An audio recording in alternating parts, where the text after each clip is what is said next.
Questions to the Prime Minister. Michelle Donovan. Question 1, Mr. Speaker.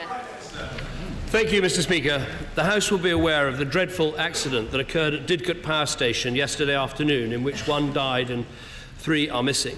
I know the whole House will join me in sending our condolences to the family and friends of the victim and our best wishes to those who are still missing or were injured. I also want to pay tribute to the quick and incredibly brave actions of our emergency services, who dealt with the incident with typical professionalism. The Health and Safety Executive will carry out a full investigation to find out what led to this tragedy. Mr. Speaker, this morning I had meetings with ministerial colleagues and others, and in addition to my duties in this House, I shall have further such meetings later today. Michelle Donovan. Thank you, Mr. Speaker. I'd just like to associate myself and the people of Wiltshire with the Prime Minister's sentiments on today's occurrence in Didcot. Wiltshire has successfully integrated a number of Syrian refugees already, including babies and children that otherwise might have frozen or starved to death in the camps. However, there has been a serious delay by the Home Office, despite Wiltshire's Council's claims to have tried to have introduced more into the area. I would like the Prime Minister to tell us what more can he do on this matter. Can he look into it? And can he also outline what can we do to fulfil our moral duty to these desperate people? Well, first of all, let me pay tribute to Wiltshire Council and to the many councils up and down our country who have done a magnificent job in integrating and taking in Syrian refugees and their families, finding them homes, finding them schools, and I hope in time finding them jobs too. If you look at what has happened across Europe in terms of the relocation and resettlement programme, actually Britain has done far better than any other country in terms of this sort of resettlement programme. We said 1,000 by Christmas, we've delivered 1,000 by Christmas. My honourable friend asked what more we can do. Well, first of all, I will make sure that she can meet with the Home Office to talk about how we can make sure this system works well. We'll continue to invest in the Syrian refugee camps, not least with the $11 billion that we raised at the landmark London conference, and we'll continue to do what we can to deliver the 20,000 Syrian refugees that we said we'd take into our country. Jeremy Corbyn. Thank you, Mr. Speaker. Thank you, Mr. Speaker. I want to echo the Prime Minister's tribute to all of the emergency services in dealing with the major incident in Didcot. Our thoughts are with the families of the person who died and those with the families of those who are missing or injured. We rely on our emergency services and we should make sure they're always there for all of us.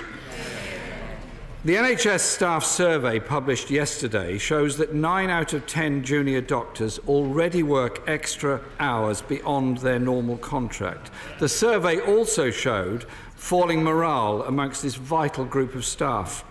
What does the Prime Minister think the Health Secretary's veto of a deal and imposition of a contract will do to their morale? Well, first of all, the Health Secretary did not veto a deal.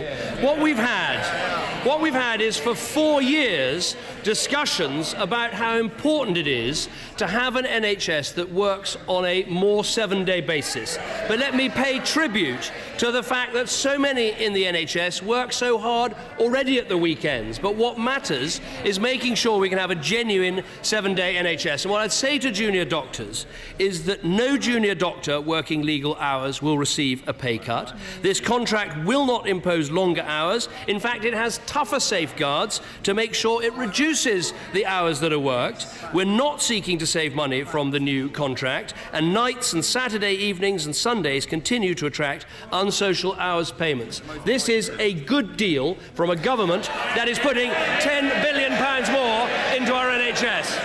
Jeremy Corbyn. Mr. Speaker, this dispute with the junior doctors has been on the basis of misrepresented research about weekend mortality. I'll read the Prime Minister what the researchers themselves say, and I quote, "It is not possible to ascertain the extent to which these excess deaths may be preventable. To assume they are avoidable would be rash and misleading." So is the Prime Minister and his Health Secretary being rash and misleading with these figures? Yes. Let me agree with the Right Honourable Gentleman about something, which is this dispute has been plagued by scaremongering and inaccurate statistics. The The British Medical Association, in their first intervention, said that this was a 30% pay cut. That was completely untrue. In fact, it was so untrue that they had to take their pay calculator off their website and they never put it back up again. Now let me answer very directly the question about excess deaths. The 6,000 figure for excess deaths was based on a question asked by the Health Secretary to Sir Bruce Keogh, the medical director of the NHS. Now we've had time to go into these figures in more detail. I can tell the House this, that the Health Secretary was indeed guilty. He was guilty of an understatement. The true figures for excess deaths at the weekend are 11,000, not 6,000. So perhaps the right honourable gentleman will now withdraw his totally unjustified attack on the Health Secretary. Will he withdraw it now he knows the figures?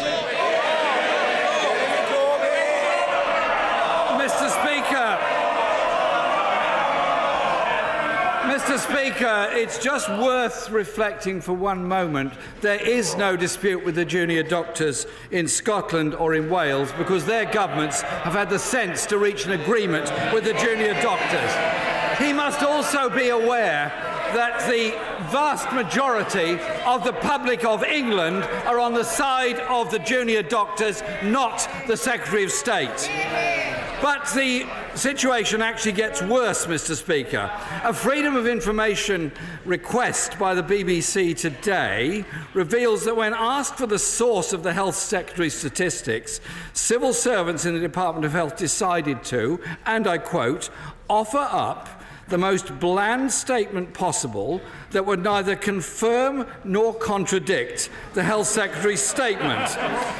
Isn't it time that the Prime Minister and the Health Secretary actually apologise for what they've done and correct these statements and, indeed, while they're about it, reach an honourable settlement with the junior doctors? I think that the best can be said there is he wrote that question before he heard my answer. I've given the fullest possible description of how the figure for 6,000 excess deaths was arrived at, and now the true figure being 11,000. But I note that there's absolutely no withdrawal of his accusation against the Health Secretary, even after he gets those figures. Now, he says there's no dispute in Scotland and Wales with the junior doctors. Well, the reason for that is in Scotland and Wales, they are not trying to create more of a 7-day NHS. Now, that 7-day NHS was not only in our manifesto, because I want to make sure that hard-working people can access health services at an equal rate right through the week, because you don't just get ill in the weekdays, but also if he reads his own party's report into their election defeat, they admit that the concept of a 7-day NHS was a very popular concept, and it is. So what I would say to him is you can see in England we are putting £10 billion more into the NHS. We've got 10,000 more doctors. We've got 10,000 more nurses. We're treating more patients. We now have a settlement of the GP contract. We have a settlement now of the junior doctors contract. We are building a strong NHS for patients, and that's what this is about.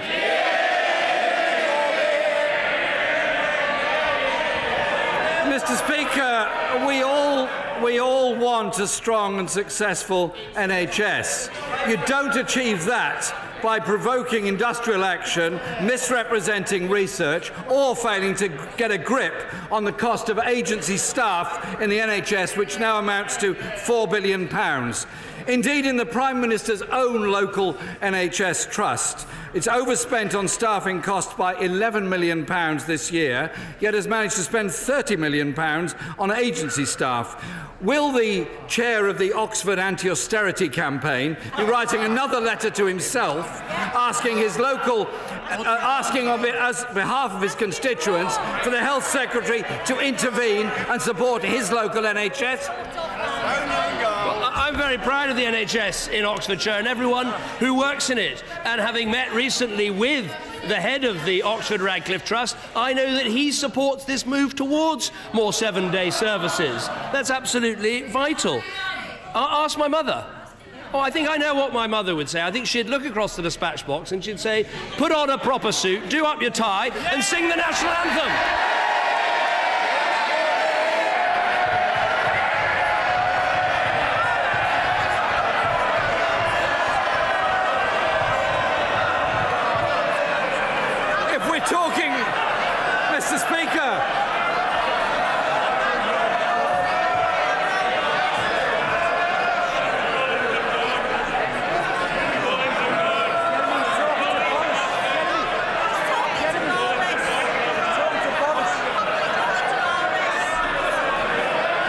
Mr. Speaker, if we're talking of motherly advice, my late mother would have said, stand up for the principle of a health service free at the point of use for everybody.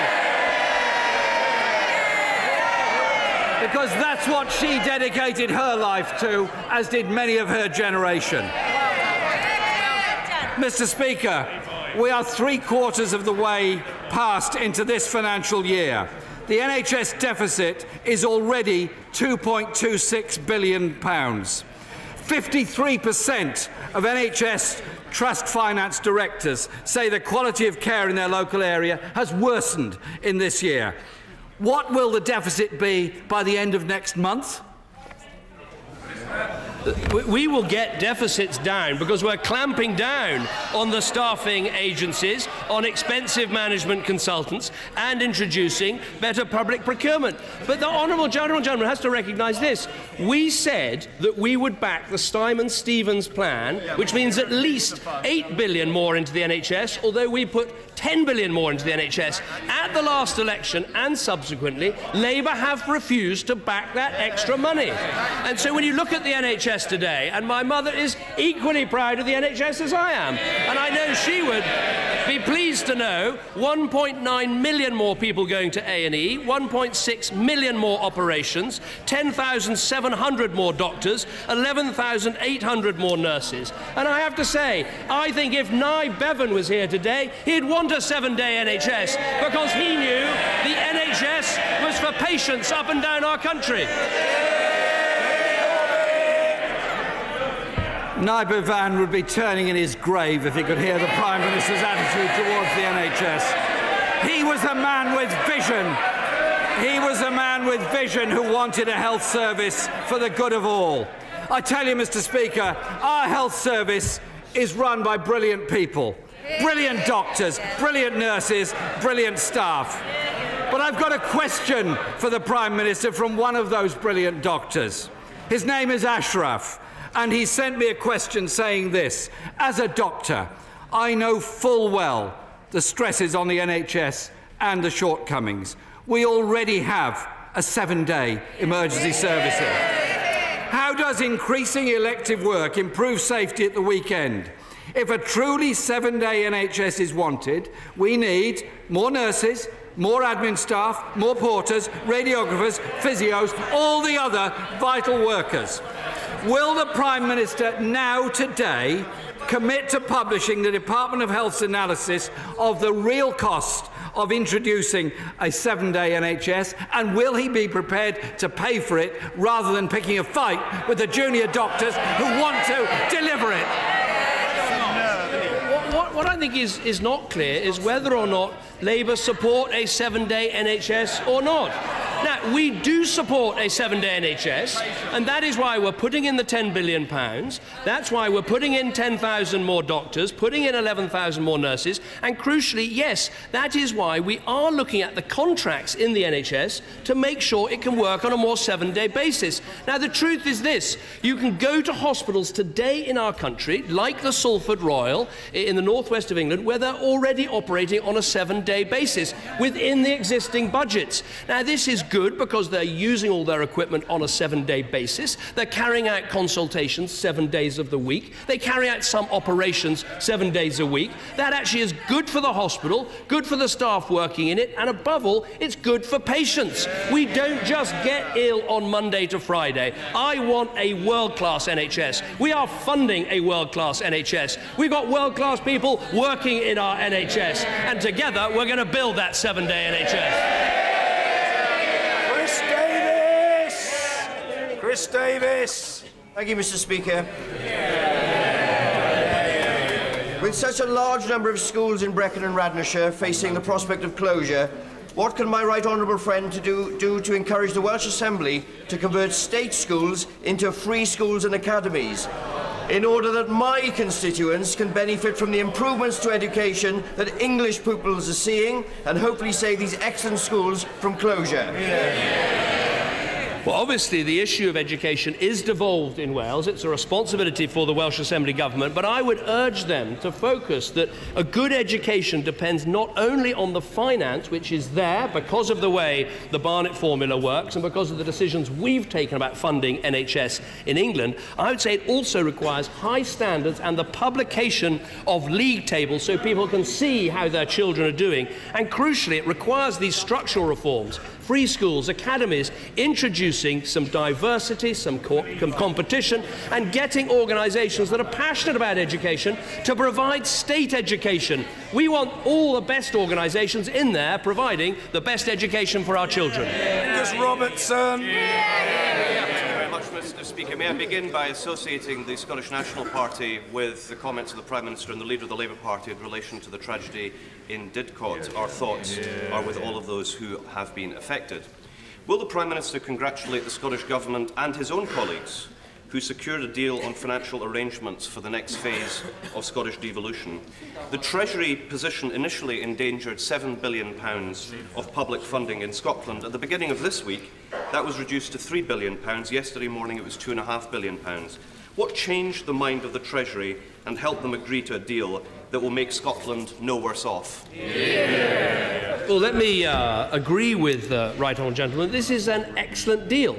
It is an excellent deal for Scotland, but it's also an excellent deal for the United Kingdom. For those of us who want to keep the United Kingdom together, what we've just demonstrated is that you can have full-on devolution with a powerhouse parliament, with a fair fiscal settlement inside the United Kingdom. And I think that is something to be celebrated. Now we're going to move to the situation where the Scottish Government and the Scottish Parliament will have to start talking about policies and decisions rather than processes. But I'm happy that the negotiations went as they did. I'm happy we have a good outcome, and I'm happy that Lord Smith, who is responsible for so much of this work, put out a statement saying this delivers Smith and the principles in full. So no more grievance, no more fussing about process, no more arguments about the arrangements. Now is time to get on and govern. And we're indebted to Scotland's Finance Secretary John Spade, Nicola Sturgeon, for securing a no-detriment deal for Scotland. The Prime Minister is right that all parties will have to lay out their plans in advance of the May election. So, could you answer this question? Is it actually true that in this time of austerity, his party, the Conservative Party, is planning tax cuts for higher earners in Scotland? Well, it'll be Ruth Davidson, who is the only proper opposition figure in Scotland, who'll be setting out the plans. If you're worried in Scotland about having a bit of a one-party state and a lack of accountability, if you think that the Labour Party in Scotland's lost its way, there is only one choice, and that is Ruth. But I'll say this, I think there are opportunities to cut taxes, there are opportunities to sharpen incentives, there are opportunities to attract businesses and people into Scotland, and I'm sure that Ruth will be making those arguments, and as she does, whatever she decides, she will have my full and unequivocal support. Thank you, Mr. Speaker. A recent survey undertaken by Blaby District Council showed that 96% of the 1,100 residents surveyed were satisfied with my council services. Would my right honourable friend join me in paying tribute to the Leader of the Council, Conservative Leader Terry Richardson, his councillor colleagues and all the officers in Blaby District Council who, whilst making savings that are necessary, are continuing to deliver a first-class service to the residents of South Leicestershire? Well, I'm happy to join my honourable friend in doing that, but he does make, I think, an important point, which is, yes, we had to make difficult spending decisions, not least over the last 5 years, but satisfaction with local government services actually went up. And I think this proves a larger point, which is you can reduce spending levels, find efficiencies, and provide better services at the same time. Gray. Indeed, Mr. Speaker. My constituent, Frank Wason, is on long-term sick leave due to severe depression, but he is no longer entitled to sick pay, was turned down for ESA and cannot claim JSA due to his job being kept open for him. Mr. Wason cannot leave his highly skilled job as a chef due to the threat of punitive sanctions, leaving him with no income. Will the Prime Minister look at Mr. Wason's case specifically, but also the wider issue of people with mental health issues who are unable to work being expected to live on fresh air? I'm very happy to look at the individual case, because the way our benefit system should work is clear, that if you are unable to work but with help could work, you should go on to employment and support allowance on the work-related activity group and get that help. If you're unable to work, you go on to the support group, you get a higher amount of money. It's not means tested, it's not time limited. For people who have mental health issues and difficulties, you've also got the new personal independence payment system, which can address some of those. So quite rightly, for a generous and compassionate country, we have a benefit system that supports those who cannot work while making sure that those who can work are encouraged to do so. Thank you, Mr. Speaker. It's fantastic news that unemployment in my constituency has fallen by 62% since 2010. However, I'm committed to helping even more residents back into work as we work towards our target of full employment. That is why on March the 18th I'll be holding a community and jobs fair, bringing together employers and the voluntary sector for residents to find out the many ways they can get suitable employment and support from charities. I would like to invite the Prime Minister to come along to this event and see for himself the resourcefulness the residents of Erewash do have. Let me thank my honourable friend, and I'm sure I'll be doing quite a lot of touring the country in the weeks to come, and perhaps a visit to Erewash would be very worthwhile. I've visited her constituency before. Look, we have now a much lower unemployment rate. When you look across Europe, our rate, just above 5%, is one of the lowest in Europe. But even at that rate, there's still a lot more to do to match the jobs that are being created to the people that want to work, and jobs fairs and apprenticeships and training programmes are absolutely essential so that we deliver on what we promised, which is full employment. Ian Blackford. Thank you, Mr. Speaker. The Prime Minister likes to go on about the importance of returning sovereignty to this House.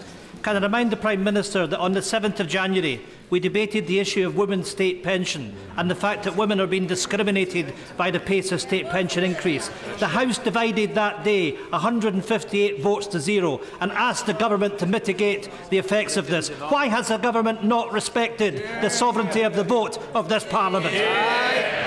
Well, first of all, I'd argue very strongly we are not discriminating against women. What we're making sure is there is an equal age of retirement, and that's right. And to women who have been discriminated against in the pension system in the past, the single-tier pension means many more will be retiring with a full pension. And as they do so, they have the triple lock of knowing pensions will always go up by wages, prices, or 2.5%, whichever is the highest. That's why pensioner poverty is at a record low, and that's why pensioners know they can live in security and dignity in our country. Craig McKinley.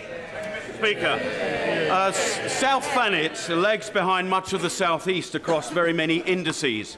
I've launched a new body locally, the Ramsgate Regeneration Alliance, that brings together businesses and community groups.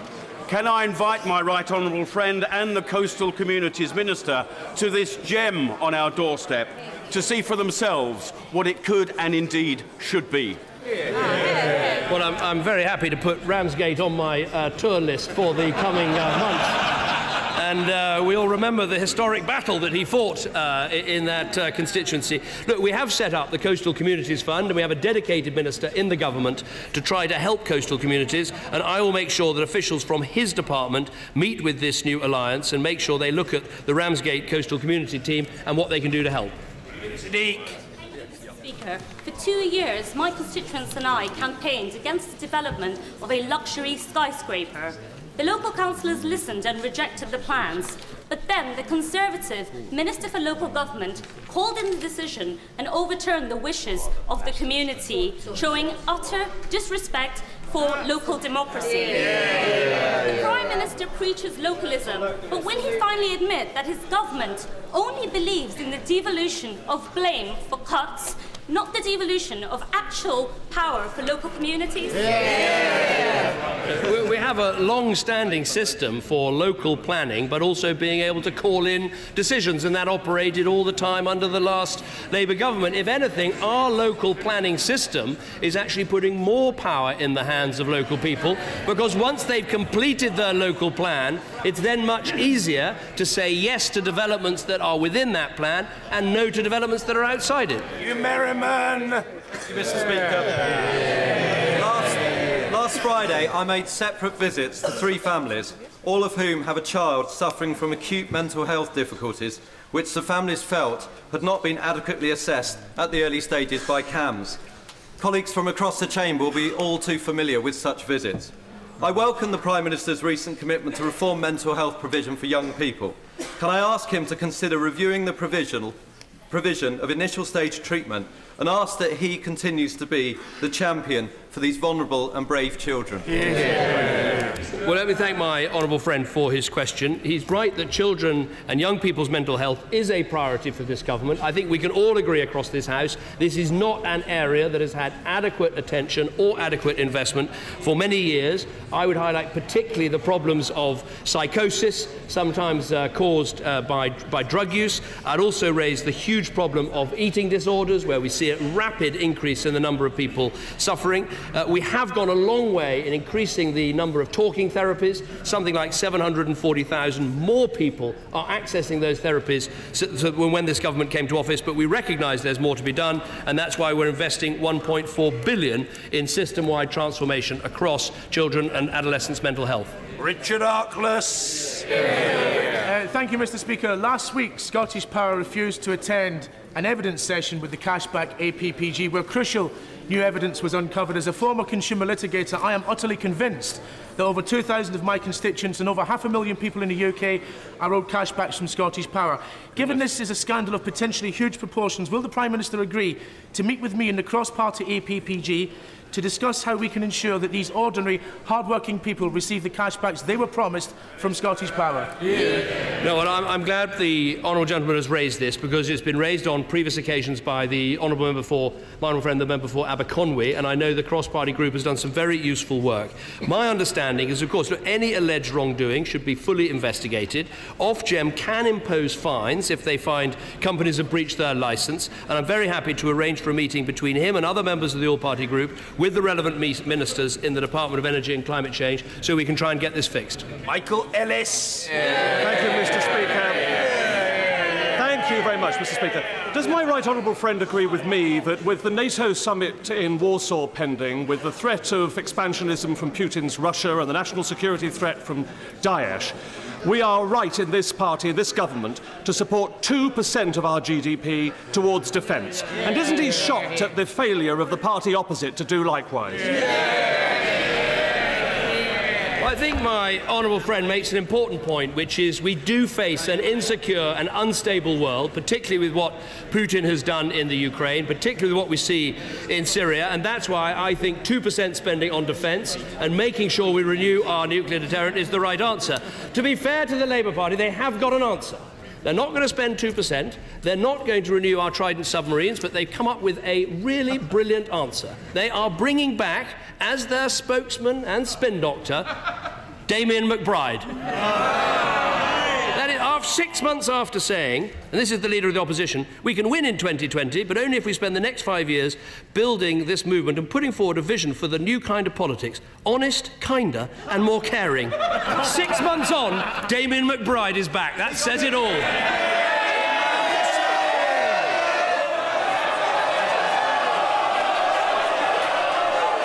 Mr. Speaker,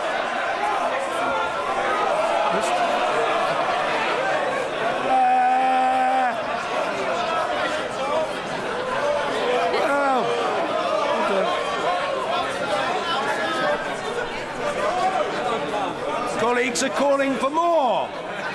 There will be more. Imran Hussain. Thank you, Mr. Speaker. Last week, I visited Palestine along with several of my honourable friends, where we visited the home of Nora and her family, who have lived in the old city of East Jerusalem since 1953. However, Israeli settlers are now trying to force Nora from her home of over 60 years, and there are many other cases. Does the Prime Minister agree with me that illegal settlements and constructions are a major roadblock that hinder peaceful negotiations? And what is this government doing to help prevent the infringement of into Palestinian lives and land? Let me say, I think the question the honourable gentleman raises is incredibly important. Look, I am well known as being a strong friend of Israel, but I have to say the first time I visited Jerusalem and had a proper tour around that wonderful city and saw what has happened with the effective encirclement of East Jerusalem, occupied East Jerusalem, it is genuinely shocking. And so what this government has consistently done and gone on doing is saying, yes, we are supporters of Israel, but we do not support illegal settlements. We do not support what is happening in East Jerusalem, and it's very important that this capital city is maintained in the way it was in the past.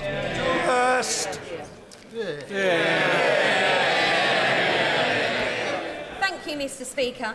One of my constituents, Alex Bagnall, is fighting to have his son brought back to the UK after he was taken to Poland by the mother illegally as per the Hague Treaty.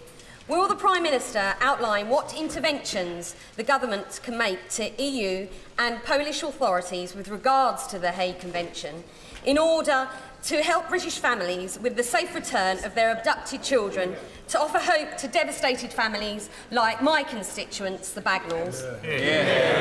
Well, my honourable friend is absolutely right to raise a case like this, and sadly there are far too many of them in our country. The straight answer is that the return decision is, of course, for the Polish court, and governments can't interfere in the decisions or processes of another country's justice system. But we do have the International Child Abduction and Contact Unit at the Ministry of Justice. They've been in constant touch with Mr. Bagnall. They're processing his paperwork. They're chasing their counterparts in Poland for information. And I will make sure the Foreign Secretary is aware of this case and does everything he can to help her and help her constituent. Thank you, Mr. Speaker. Oil and gas has contributed over £300 billion to Treasury coffers. The Scottish Government, trades unions and Oil and Gas UK are calling for reductions to the headline rate of tax to support the industry in its hour of need. Yet instead of the so-called broad shoulders of the UK, what we see are the slopey shoulders of the Prime Minister, repeatedly dodging his responsibilities. Will he commit to reduce the tax level on oil and gas and support this vital industry? What I would say to the honourable gentleman is, first of all, in the budget last year, we reduced the burden of tax on oil and gas, something we were able to do because of the broad shoulders of the UK. And now let us just examine what has happened since that time. Oil and gas revenues are down 94%. If there weren't the broad shoulders of the United Kingdom government, if instead this was a genuinely fiscally independent Scotland, there would be a massive black hole in your budget. You would be cutting welfare, you'd be cutting spending, you'd be putting up taxes, you would be facing a financial catastrophe.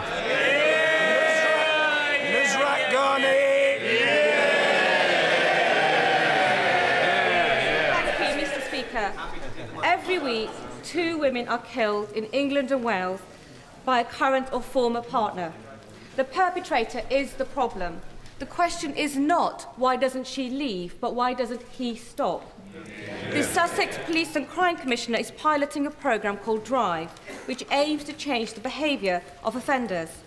In advance of his new strategy to tackle violence against women and girls, will the Prime Minister join me in congratulating Katie Bourne for tackling domestic violence across Sussex? I think my honourable friend is absolutely right to raise this.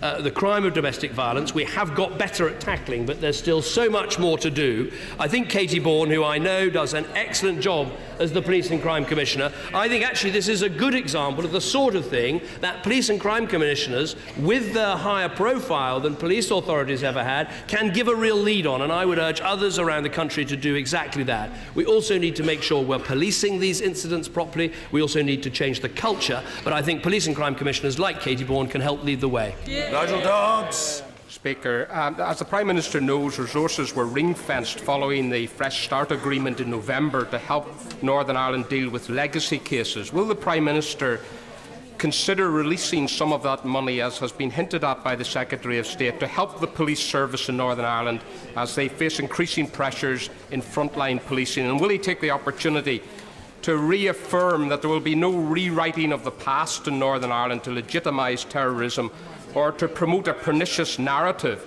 that is about making equivalent the security forces and terrorists?